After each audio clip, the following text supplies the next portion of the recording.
Dear friend, if you're listening to this and you're in your 60s, you might feel like you're standing at the edge of a long road and the horizon is starting to shimmer. Let me tell you something I wish someone had told me when I was your age. You're still early. Yes, early. I know the world keeps whispering about retirement slowing down or accepting limitations, but I've learned that the most dangerous lie we believe is that our best years are behind us. At 60, you're standing at the crest of the hill. You can see the valley below, the years ahead. The climb may have been tiring, but oh, what a view! And from here, you still have time for some very important things.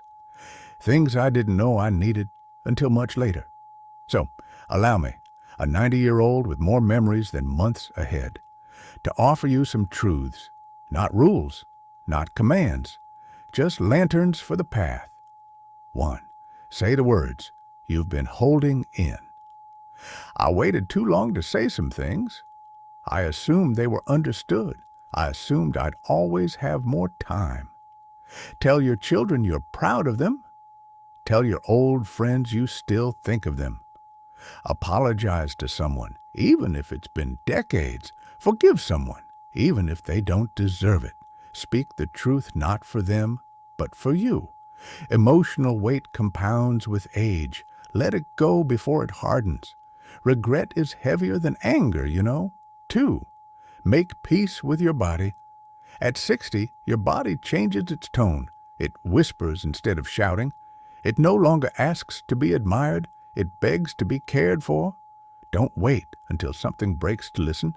Walk more. Breathe slower. Stretch gently. Sleep deeply.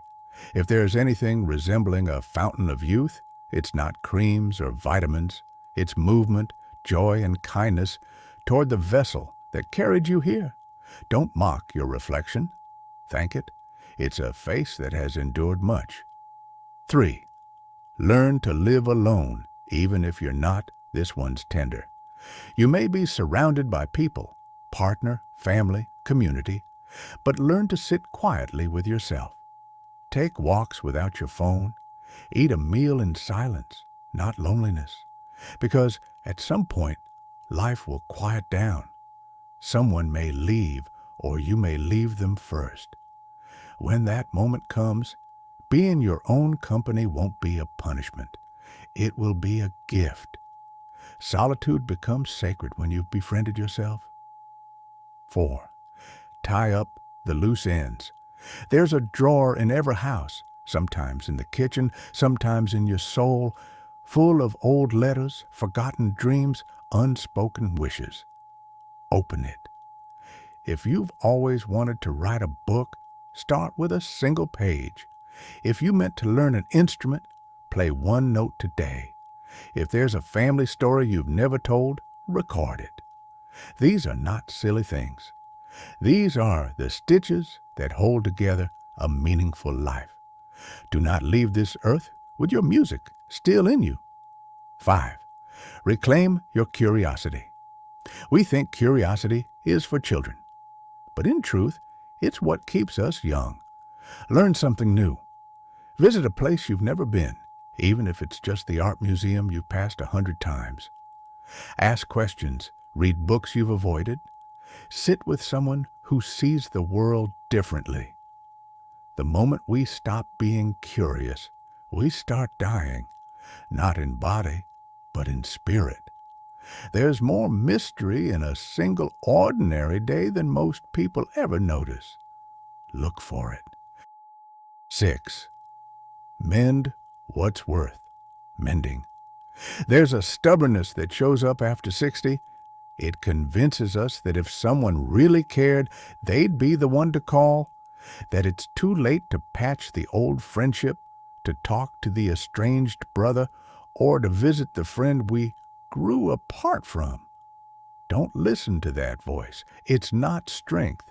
It's fear wearing a mask. The older you get, the more you'll wish you'd made just one more call. Write the letter. Extend the olive branch. Even if they don't take it, your heart will breathe easier knowing you reached out. Silence hardens with time. Break it while you still can. 7. Make space for new people. You think you've met everyone important already, but life has a wicked sense of humor and grace. I made one of my best friends at 84.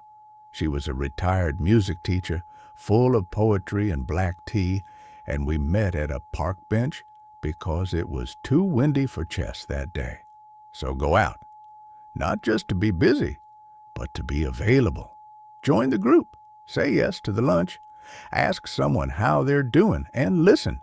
The world hasn't run out of kind people. It just needs you to notice them again. New connections remind you that you're still becoming. 8. Let go of who you thought you'd be. This one may sting a little. I held on to an image of myself for too long, who I was supposed to be, what I should have achieved, how my life should have looked by a certain age. That image became a weight I dragged behind me. Here's the truth.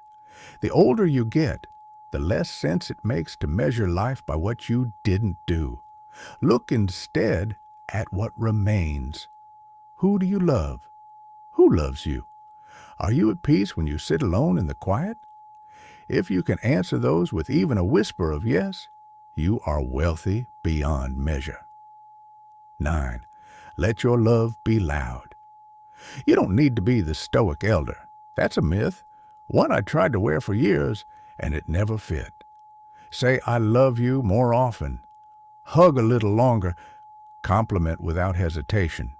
Tell people why they matter while they can still hear it. The older we get, the more fragile people seem. But that's the perfect reason to treat every interaction like it could be the last.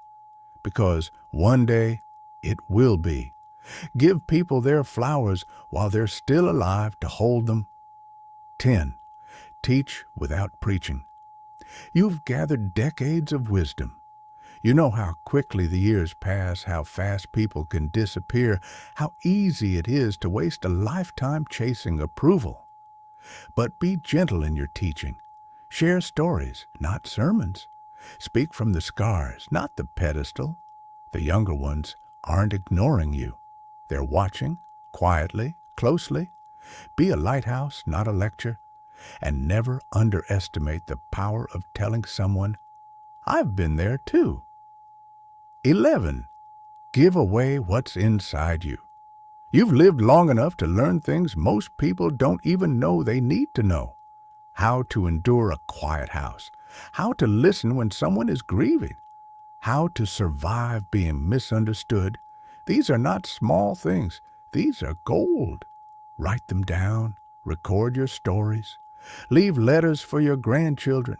Share what you learned, not because you're right, but because it might help someone find their way a little faster. You don't need to be famous to be unforgettable. 12. Don't let stuff be the only thing you leave. At some point, your belongings will be sorted through by someone else's hands. They'll hold up a coat and say, do you want this? They'll flip through books, guess at which ones mattered to you, and maybe keep one or two. It's sobering, but also freeing. Start giving things away now while you can explain their meaning. That teacup? Tell your daughter the story behind it. That old hammer? Let your grandson know it helped build your first home. Things carry meaning when they carry memory. The real inheritance is the story, not the item. 13. Declutter your grudges. We talk a lot about decluttering closets.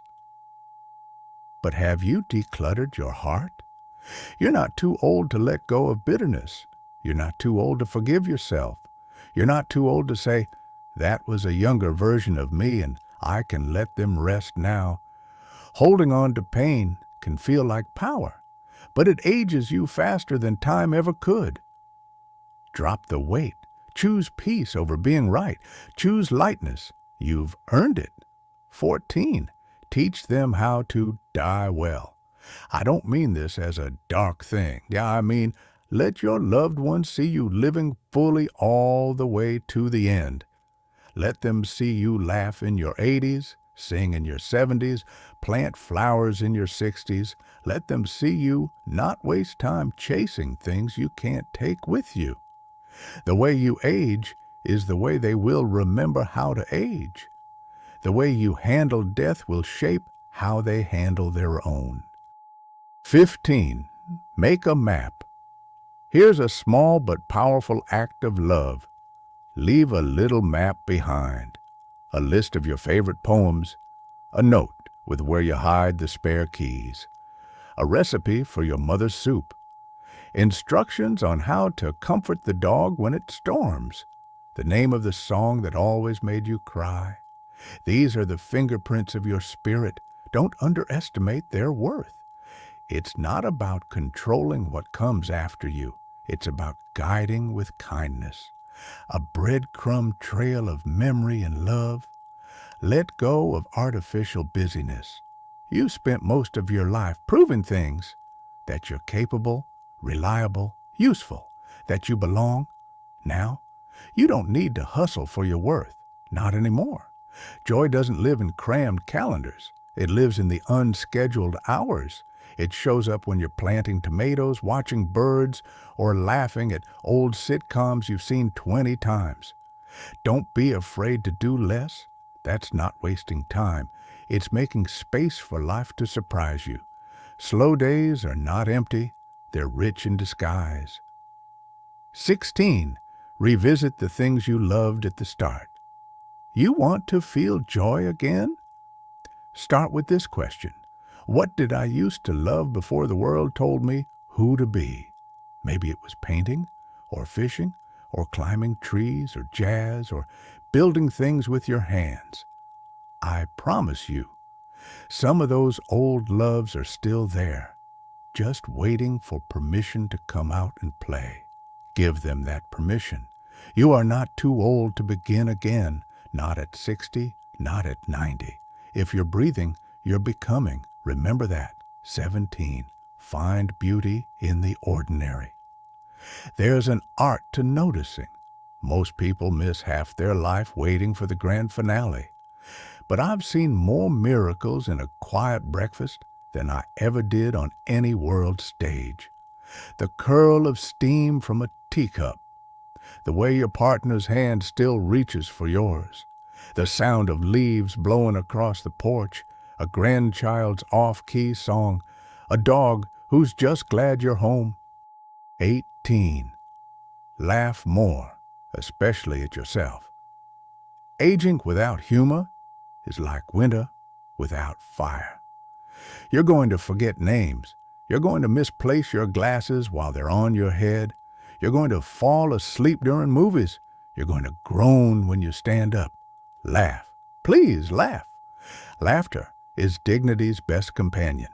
It means you've survived enough not to take life so seriously. The people who age best are not the ones who fight the years. They're the ones who find them funny. 19. Keep one wild dream alive. This one is personal. When I turned 70, I secretly wrote down one last big dream. I wanted to ride in a hot air balloon. I didn't tell anyone because it felt foolish, childish, indulgent. But at 82, I finally did it. The wind, the silence, the view. I wept, not because I was scared, but because I had waited so long to feel that alive again. So here's my plea to you. Keep one dream alive. It doesn't have to make sense. It only has to make your heart skip a little. Whether it's learning the tango, taking a solo trip, or baking the perfect loaf of bread, go toward it. That feeling? That's joy reminding you you're not finished yet. 20. Leave a trail of gratitude. I used to think thank yous were just polite formalities. I've since learned they are soul markers. Say thank you often. Say it to your spouse for making tea. Say it to your friend for showing up. Say it to your nurse, your mail carrier, your grown children, your younger self. Say it to the sky. The most peaceful people I've known weren't those who had the easiest lives. They were the ones who gave thanks anyway. Gratitude is what makes an ending feel full instead of empty.